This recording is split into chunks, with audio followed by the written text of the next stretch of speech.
You know, I thought they did a nice job. I thought we left a few things out there in the run game, but from a protection standpoint, I thought they did really good. I thought Matt had a lot of time back there for the most part. The offensive line was credited with one sack on Braylon, and where he just didn't keep sliding.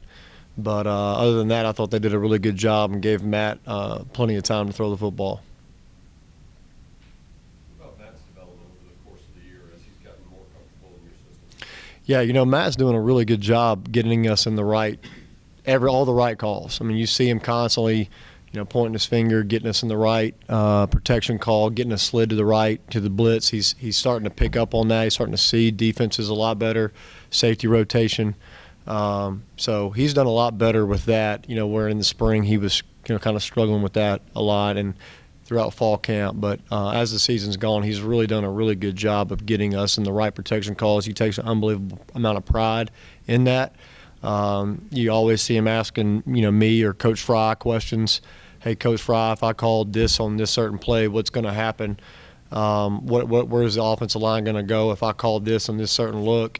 So he takes an unbelievable pride that I think a lot of our quarterbacks need to take note on and do the same thing. I mean, asking the question's a great thing to do, especially when you got a guy like Coach Fry that's kind of coordinating all that up front with our protection schemes.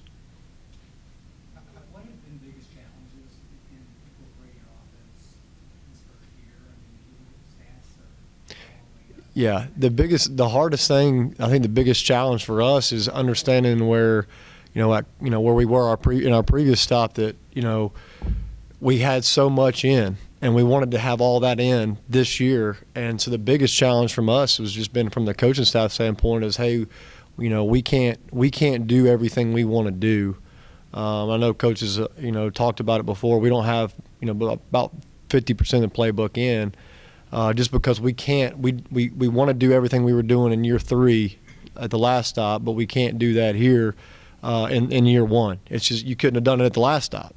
But as the guys learn the system and as they get more familiar with what we do and how we do it, the more stuff we can actually get in. And so as even next year, we won't have the whole playbook in next year. It'll continue to be a growing process and hopefully by year 3 we're able to get just about everything in, and it all goes back to playing a lot of freshmen. You can't overload those guys. Those guys are coming from high school, programs that they're great high school programs, but they don't ask them to do as much just because of a time standpoint. We have more time with those guys than they do in high school, and we ask them to do a lot here, especially at the running back position where we have 2 freshman running backs. We ask those guys to do a lot and understand a lot of the playbook. With Matt's progression in defense, where does that come from? Is it from the conversation with coaches, film studies, just his natural progression as a quarterback? Yeah, I think the more reps you get doing it, I think that helps. We have a period each week, actually pretty much every day on Tuesdays and Wednesdays, where we go with the offensive line and just pretty much sit there and just look at it. Look at the big picture. You get us in the right call, and so that's helped him, I think. But also, just he spends a lot of time in the film room with the coaches, and I think a lot of that can be attributed to the fact that he's been in, and I've said this before, a lot of different systems before. And so I don't know what he's been asked to do in those previous systems, but you can tell Matt's been around the block, so to speak, and knows and has familiarity with defenses. You said lots of repetitions helping. Does that kind of carry over other positions on offense, like running backs being able to blitz or run the ball, and receivers being able to recognize how somebody's lined up against them, or recognize? Yeah, for sure. For sure. This late in the season, we've been, like I said, we had all those periods. Even when I'm not down there, the running backs go with Coach Fry, and they work all that stuff to where we're all on the same page. And I think that's been really, really critical for us, is just going and making sure we're getting a lot of reps at that stuff. And actually, at the end of the year, you've done it so much that everybody starts seeing it. And you even have tackles pointing out, hey, blitz coming from the right or blitz coming from the left, or even those running backs are kind of seeing it this late in the season just by repetition. Our coach talked about how Navy was pinpoint on their execution. Now, you guys aren't all about moral victories, but it's one lesson from the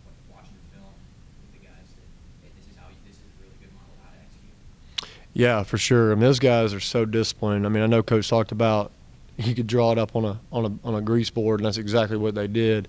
We knew going in the game they'd be very disciplined. They'd be in spots that that were supposed to be in. The biggest thing with us, I just felt like we never could get into a rhythm. And we knew that going in. It wasn't something that we were shocked about, but with the weather getting a little chilly and just kind of not converting some first downs early in the game, I think kind of hurt us. If we'd have converted a few and like our season's gone on the second drive of the game, we have a hitch route called on 3rd and 2, and it's going to be an easy completion. Guy jumps up and on the way down barely tips it. On the way down barely tips it, not on the way up. And so if we convert that, we're rolling. But instead we go 3 and out, get their offensive ball back. And so we just got to do a better job. And again, I keep stressing that to our guys, that how important it is to gain 4+. We want 4 yards on first down so that we're not into a 3rd and long situation, which we weren't in that situation. But just how important it is for us to pick up 3rd downs. I think we're only 3 of 10 on 3rd downs the other night, and that's not good. And so we got to be better in that regard. And we actually wanted to be 60% in our game against Navy on 3rd downs, just because we knew what they were capable of on offense and keeping the ball away from you and eating clock. And so we got to continue just to get better with our 3rd down conversions. When you face such a disciplined team, you guys need that going in. How does that change your as a staff's approach to game planning? Is it more of you have to rely on different schemes to fool them in a sense, or you just have to really stress and out execute? Yeah, just out execute them. I mean, we felt like we had a good plan. Again, like I said, we left a few things out there in the running game. I wish we'd have done a little bit better. But in terms of that, we just we got to be ourselves. No matter who we play, even this week against Tulane, we got to be ourselves. We got to do what we do and do it well. And we can't take a play off. We can't do that. But against a team like Navy that's very disciplined, you know where they're going to be. So it really becomes a me whip you mentality. It's one-on-one battles is what we say all the time. If you win your one-on-one battle, we'll have a good chance to win and to gain a lot of yards. So. You mentioned your 2 freshman running backs. What have they learned? What have you seen them? Where have you seen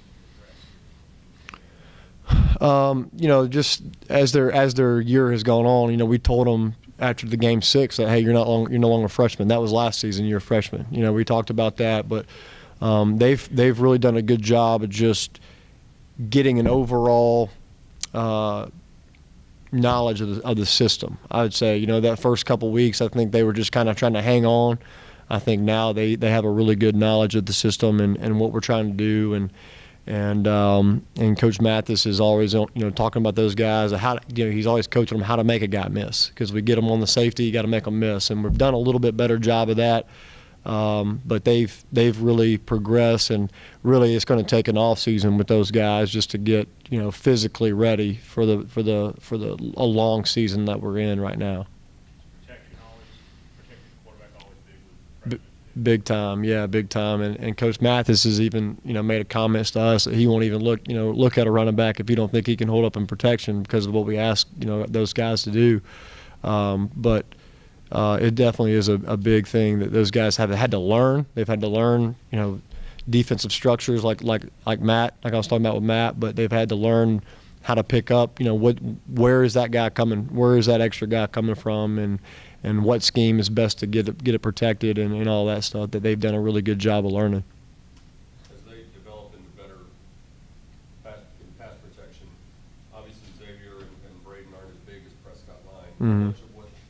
How much of their improvement will be better technique, and how much of it will be simply added size and strength?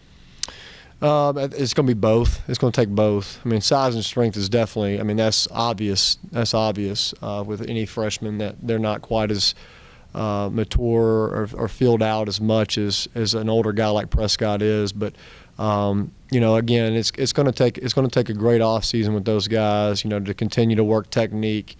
Coach Mathis has again worked a lot on drills to help them out on pass protection stuff. And like, just for instance, Braden, man, I think I mentioned this before about picking up Mason Gentry in practice. I mean, he's not afraid. I mean, those guys aren't afraid. That's the key is they can't be scared, and they're not scared. They'll stick their face in the fan, so to speak, is what we call it, stick your face in the fan, and they're not scared to do that. And again, Braden picked up Mason Gentry. I mean, he didn't, hold up, but at least he did it. When 160 pounds soaking wet, that's hard to do on a 290-pound guy, 300-pound guy.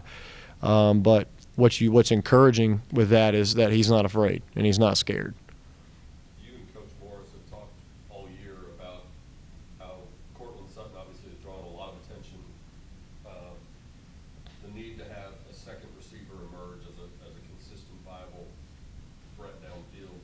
Kevin Thomas caught the long touchdown the other day, but has he or anyone else started to emerge in your eyes as that legit second threat to help take some attention away from Cortland? Yeah, we've asked a lot of those guys to just try to do more, but I'll put it on Cortland really.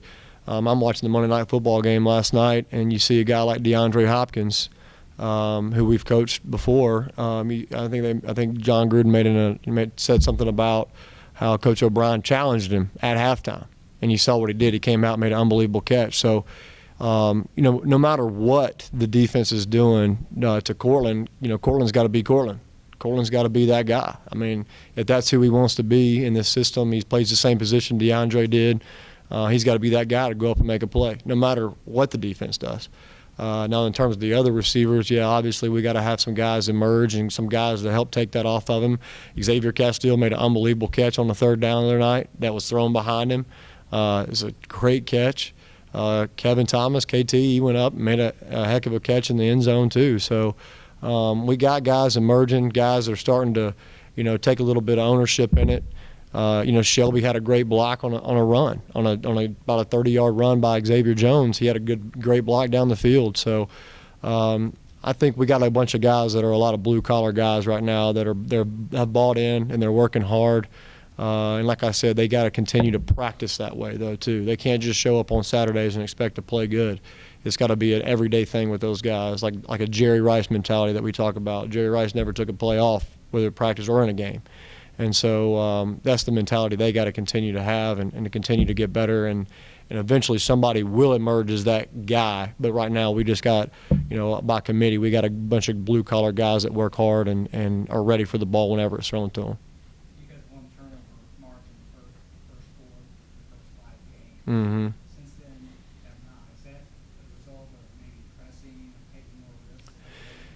Yeah, I think early in the season we did have a few turnovers, and I think Coach Malone will talk about this as well. But I think from a turnover margin standpoint, while we're not winning that, I know Coach Malone will talk about this, but we're not getting any turnovers, but we are still turning the ball over. And so we got to, from an offensive standpoint, we got to protect the football. I don't really know how much more emphasis we could put on that. And the other night, we had a pick late in the game. Would that have been the difference in the game? I don't know, but they still got 7 points off of it, and then Garrett obviously threw one there at the very end trying to make a play. But, would that have turnover made a difference in the game? I don't know, but again, we've stressed that all year. That's been a huge key to victory for us is win the turnover margin. And it's scary that we're not. It's scary that we're just continuing to put the ball in jeopardy. Even, we did have a fumble that got recovered by Shelby, which was a great job by Shelby. He won the second effort award because of that. But just putting the ball on the ground and not having we got to protect that football, man. That's the most important thing in any game. But for us right now, we've got to protect the football to have a chance. And that's, again, this week is another key to our victory this week. If we feel like if we can protect the football, we'll have a really good chance to win. What does the Tulane defense do best, or what concerns you the most about the defense you're going to see? They're very athletic, man. They're very athletic. They're good up front. Number 77, man, he wreaks havoc in there, does a really good job. They're real long, athletic guys that can run. And that by their scheme. They're not afraid to play man coverage. And that just goes to show you that their defensive coordinator feels that they're really confident in those guys to be able to play man on anybody, and that's what they've done. And but the biggest, the most important thing this week is like it is most weeks, is we got to win up front. We got to be able to control the line of scrimmage and do some things to open up other things in our play in our system. Anything else for Coach? Thanks, y'all.